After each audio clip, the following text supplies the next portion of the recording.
Okay. Hi, welcome to our electromagnetic field theory course. In this session, I will solve some problems related to electromagnetic waves. Okay, in this problem, we need to determine the depth of penetration from the given frequencies. So they asked what the depth of the penetration of electromagnetic wave in a medium having a conductivity at a frequency of 1 megahertz is 25 centimeters. Then the depth of penetration at a frequency of 4 megahertz will be dash. Okay, the given what f1 1 megahertz. At this frequency, we have the depth of penetration delta 1 equal to 25 centimeters, and f2 is given as what 4 megahertz. At this frequency, we need to determine the depth of penetration, that is delta 2. Depth of penetration is determined by delta.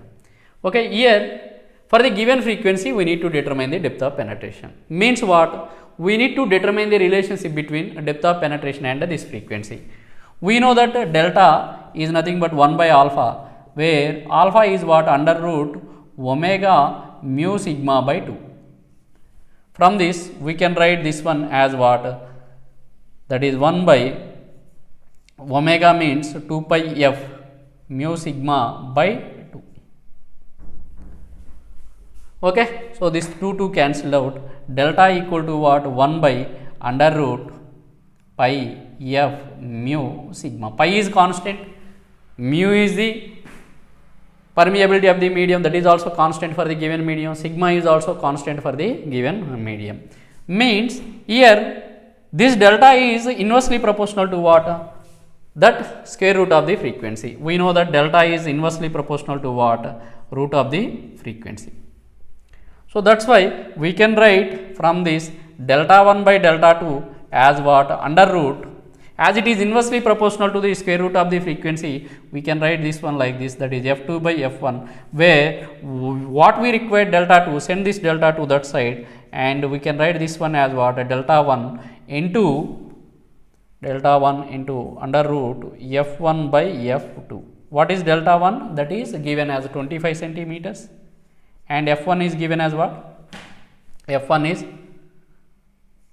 1. So this is the analysis. Okay, from this we can write what? Delta is inversely proportional to the square root of the frequency. So this is the conclusion. So from this we came to find this as f1 as 1 megahertz, f2 is also, it is also in terms of the megahertz, that is megahertz same units, 1 by 4, that is root 1 by 4 is nothing but a 2 by 2, 1 by 2, that is 20 by 2. Finally we got this as 12.5 centimeters. Here we need to remember one thing, what? That is delta is inversely proportional to this frequency, square root of the frequency. Now here E is given, H is given, we need to determine the time average Poynting vector. We have the two formulas for the time averaging Poynting vector, that is P equal to E naught square by 2 eta a n, or else okay, a unit vector along the wave direction. It is for lossless medium, and if the E and H are given in the complex form like this, that is Ax plus Jay complex form, in that case we have the expression like this, that is P equal to 1 by 2 real part of E cross H conjugate. So this is the formula of calculation of the time averaging Poynting vector. Now we can calculate this one like this, that is 1 by 2 real part of E cross H conjugate, that is real part of E cross H conjugate. We need to take only real part, that is E cross H conjugate. E is given as what? Ax plus j ay into e to the power j k z minus j omega t and cross H conjugate. H conjugate means what? Wherever you have j, if it is plus j, that should be replaced with minus j. If it is minus j, that should be replaced with minus j.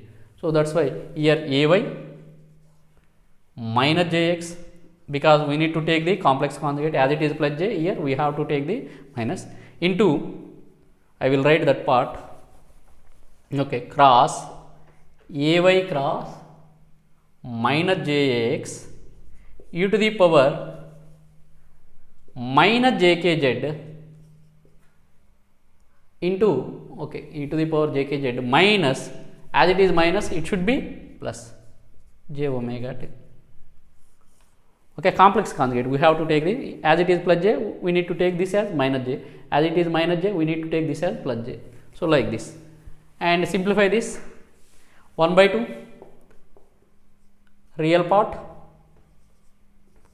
okay. Of course, we will get real part only, ax cross ay, we need to take real part only, ax cross ay, that gives what? Az, ax cross ax gives 0, next ay cross ay 0, here j into this minus j, that is minus j square, means minus j square is plus 1, ay cross ax, that gives minus az into e to the power jkz into e to the power minus jkz, that gives 0. So that is e to the power 0, here plus, it is plus minus, minus plus, so e to the power 0, that is 1. Finally we got what? It is plus az, this one is minus az. Finally we have what? This as 1 into this 0 gives 0, means what? In this case, time averaging Poynting vector is a null vector, it gives a null vector. Okay, this is one of the previous GATE question. We will meet in next video.